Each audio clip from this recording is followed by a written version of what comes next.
Nithyananda. So yes, we'll be entering into the next session of today's Paramashivoham session, where we are going to be entering into the wonderful session where we are going to be learning about dharana.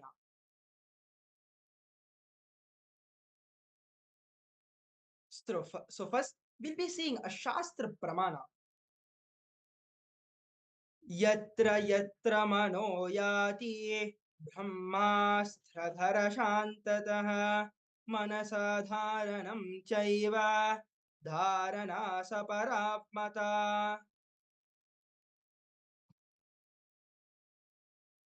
The translation goes as, whenever the mind goes, there it sees only the Brahman, the ultimate consciousness, the single pointed concentration of the mind, or dharana is single pointed concentration of the mind, or dharana is considered the transcendental concentration.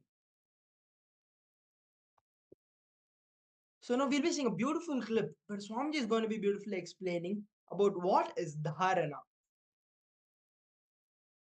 So if we don't get into the deep space of listening,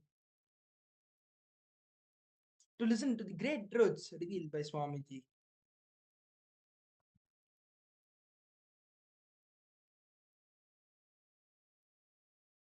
Get into the deep space of listening. Completely unclutch from all your thoughts and listen to it with full listening.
Yes. In this clip, we beautifully saw where Swamiji explained about dharana, vairagya, and how we are supposed to remove all the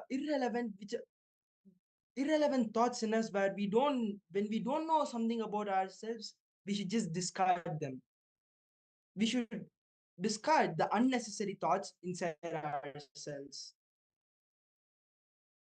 Dharana is when the concentration is flowing in one direction without obstruction. The term dharana comes from the Sanskrit word dhri, which means to hold or carry, and is typically used to describe concentrating on an object during meditation. However, dharana is much deeper meaning than concentration. Dharana is the science and ability to project anything we want and enjoy, grounding oneness in the identity of Paramashiva by cognizing that anything perceived is divine is also considered dharana. So now we'll be watching another beautiful clip where Swamiji is going to be getting into more details about dharana.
Yes. In this clip, how beautifully Swamiji spoke about we need to attend to the core of the problem and not to just the symptoms. Dharana means centering on the great truths which leads you to the cosmic experience. When you are aware, what mind expresses is creativity. It creates your life. When you are in dharana, it not only manifests the life of whatever you want, but also on whomever you want. When we enter into dharana, through Kundalini awakening by the avatar, whatever we express in our mind manifests in our life. Through dharana, you become kalpataru, a wish fulfilling tree. The superconscious state of dharana has a highly raised mitochondrial level. With this, now we will be entering into the next step where we are going to be doing a kriya, seeking into others' listening.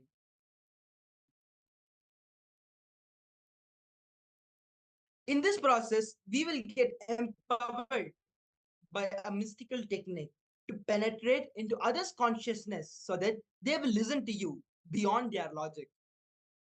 This is the Dharana technique to speak into the listening of people, to make them cause your reality and their reality.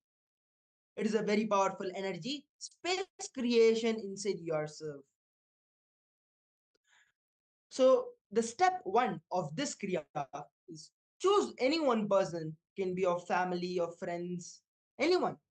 Choose one person into whose listening you want to speak, and one person whose reality you want to cause. So please take some time and choose one person into whose listening you want to speak, and one person whose reality you want to cause.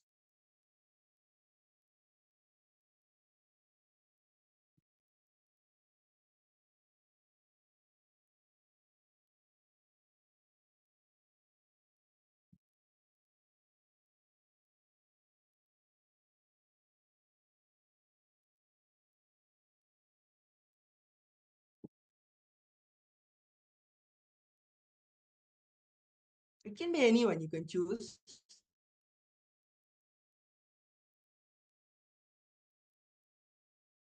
So once you have chosen, we'll be entering into step two, where choose the instruction of the ideas you want to speak and pen down the exact words you want to tell them. It can be that you want to, example, you want to ask your father to buy you chocolates. You should just write those words exactly on a paper and pen, means with a pen, write it on your paper, or you can even type it down. It's not a problem.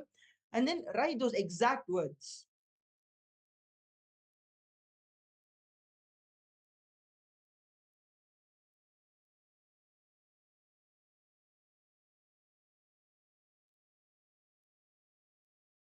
Please take some time and write it down.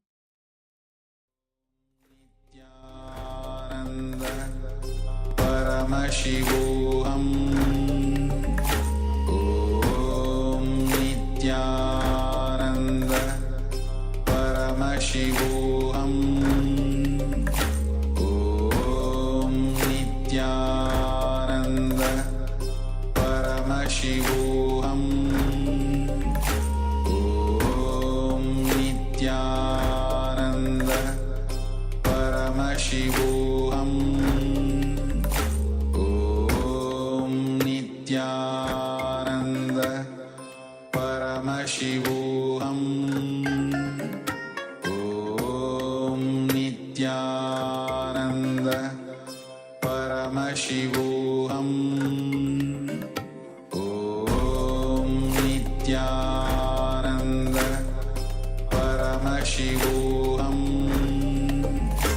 Om Nithyananda Paramashivoham Om Nithyananda Paramashivoham